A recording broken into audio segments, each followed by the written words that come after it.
The Apache woman bought the captive cowboy. That night she told him, "You will be my husband." The sun was slowly sinking behind the red desert hills when the captured cowboy was dragged into the center of the Apache camp. His wrists were tied tightly with rough leather, and dust clung to his clothes after the long journey across the dry land. 3 days earlier he had been riding alone through the frontier, thinking only about reaching the next town before nightfall.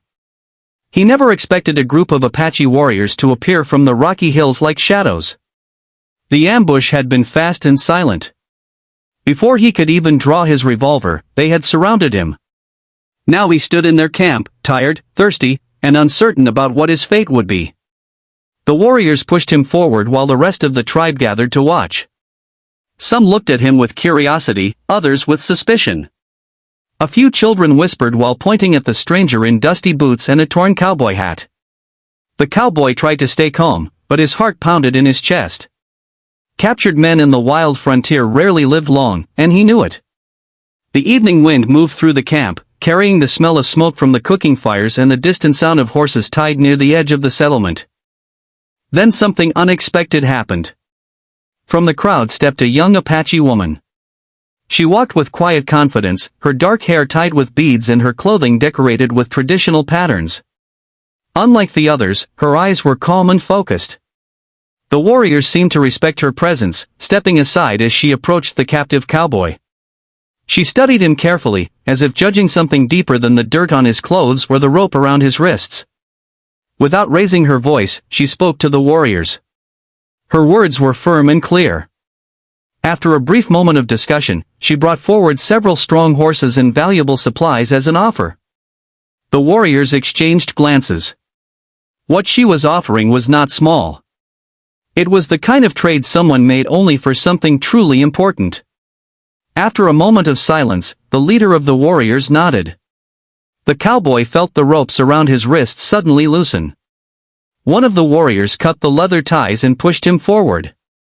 Confused and unsure, he stumbled a step before regaining his balance. The Apache woman stood calmly in front of him. She had just bought him. The cowboy stared at her, unable to understand why anyone would trade such valuable things for a captured stranger. He expected anger or cruelty, but instead she simply looked at him with quiet determination, as if this decision had already been made long before this moment. Whatever his fate was now, it no longer belonged to the warriors of the camp. It belonged to her. The Apache woman walked ahead without looking back, confident that the cowboy would follow. 2 warriors escorted him for a short distance before turning away, leaving him standing beside her near a small lodge made of wooden poles and stretched hides. The evening sky had turned deep orange, and the fires of the camp were beginning to glow brighter as night approached. The cowboy rubbed his sore wrists where the leather ropes had been tied. Freedom from the ropes felt strange, but he still didn't feel truly free. The woman stepped inside the lodge and motioned for him to come in. For a moment he hesitated. Only hours ago he had been a prisoner surrounded by armed warriors. Now he was being invited into the home of the very woman who had traded horses to take possession of him. He had no idea what she planned to do next.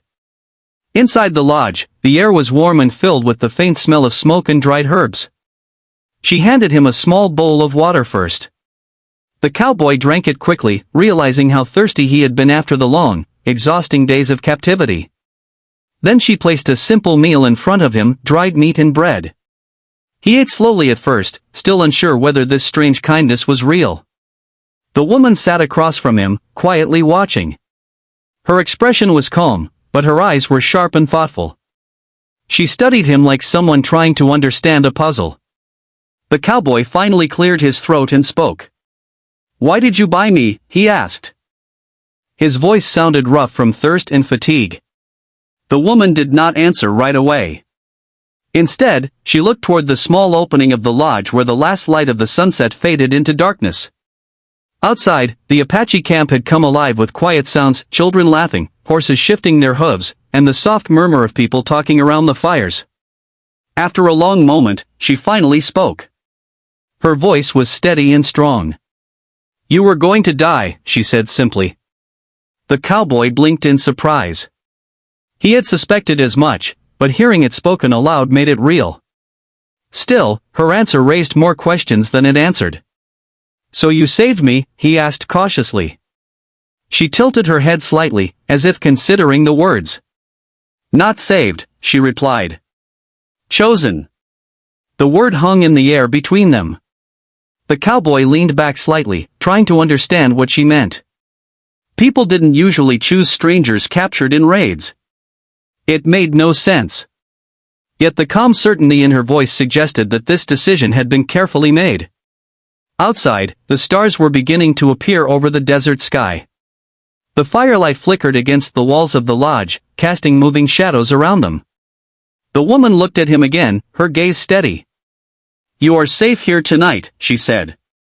Then after a brief pause she added quietly, "But you belong to me now." The cowboy felt a chill run down his spine. He had survived capture and expected chains or hard labor. Instead, he had entered a mystery he could not yet understand. The night had grown quiet over the Apache camp. The fires outside flickered softly, and the distant sounds of the tribe slowly faded as people settled down to rest. Inside the lodge, the cowboy sat across from the Apache woman, still trying to understand the strange turn his life had taken. Only days ago he had been riding freely across the frontier. Now he was sitting inside the home of the woman who had bought him from a group of warriors. For a while, neither of them spoke. The small fire between them crackled softly, sending thin trails of smoke upward through the opening in the roof. The cowboy studied the woman carefully. She carried herself with confidence and quiet strength. She did not look like someone who made impulsive decisions. Everything about her suggested purpose. Finally, she broke the silence. "I watched you when the warriors brought you into the camp," she said calmly. The cowboy looked up, surprised. "You did?" She nodded. "Most captives beg for mercy or show fear. But you stood straight. Even when your hands were tied." The cowboy shifted slightly, unsure what to say. He remembered the moment clearly. When he had been captured, he had realized quickly that panic would only make things worse. Still, he hadn't imagined someone had been watching him that closely. The woman continued speaking, her voice steady. "In my tribe, courage matters. Strength matters. Not just strength of the body, but strength of the spirit." The cowboy listened carefully. Her words carried the tone of someone explaining something deeply important. "Some warriors wanted you as a slave," she went on. "Others thought it would be safer to kill you. A stranger can bring danger." The cowboy felt a cold shiver at the thought. He knew she was telling the truth. The frontier was a harsh place, and mercy was not always common. "But I saw something different," she said. He looked at her again, confusion written clearly on his face. "What could you possibly see in me?" he asked. For the first time, a faint hint of a smile touched her expression. "A man who does not break easily." The words were simple, but they carried weight. She leaned forward slightly, resting her hands on her knees as the firelight danced across her face. "My people believe that sometimes the spirits guide us toward our path," she explained. "When I saw you standing there in the center of the camp, something told me that you were meant to be here." The cowboy shook his head slightly, still struggling to believe what he was hearing. "You traded horses for me because of a feeling?" She met his gaze without hesitation. "Yes." The lodge fell quiet again.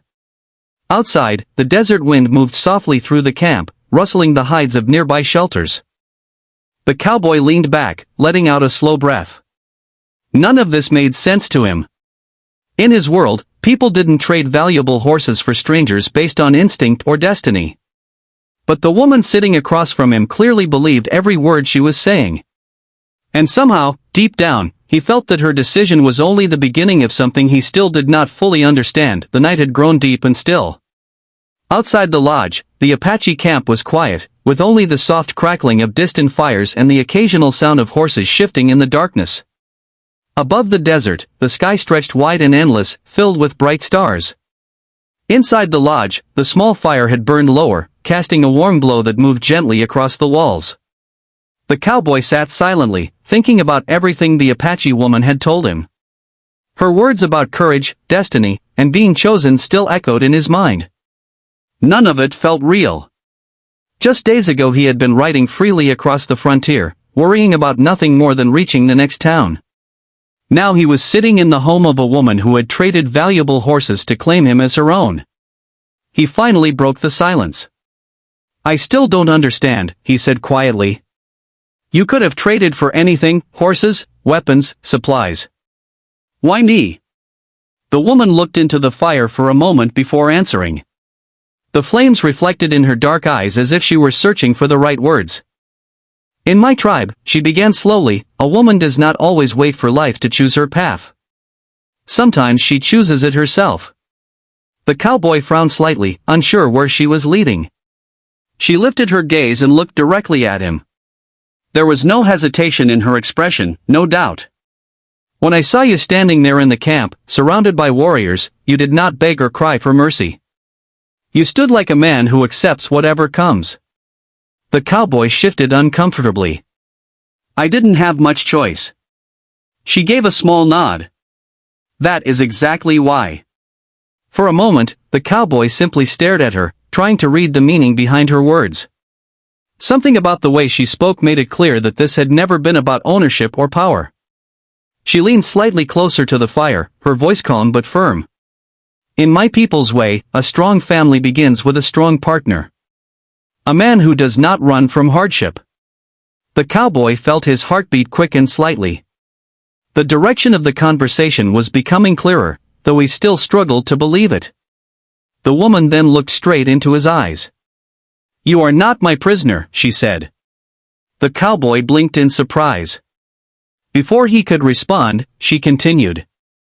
"I did not bring you here for work or punishment." The firelight flickered between them as the quiet desert night surrounded the lodge. Then she spoke the words that changed everything. "You will be my husband." The cowboy sat completely still, unable to speak. The sentence echoed in his mind as he tried to process it. He had expected many possible fates when he was captured: hard labor, imprisonment, even death. Marriage had never crossed his mind. Outside, the wind moved softly through the camp as if the desert itself had heard the declaration. The Apache woman remained calm, watching his stunned reaction without embarrassment or doubt. To her, the decision had already been made. For the cowboy, however, it felt like the beginning of a life he never could have imagined.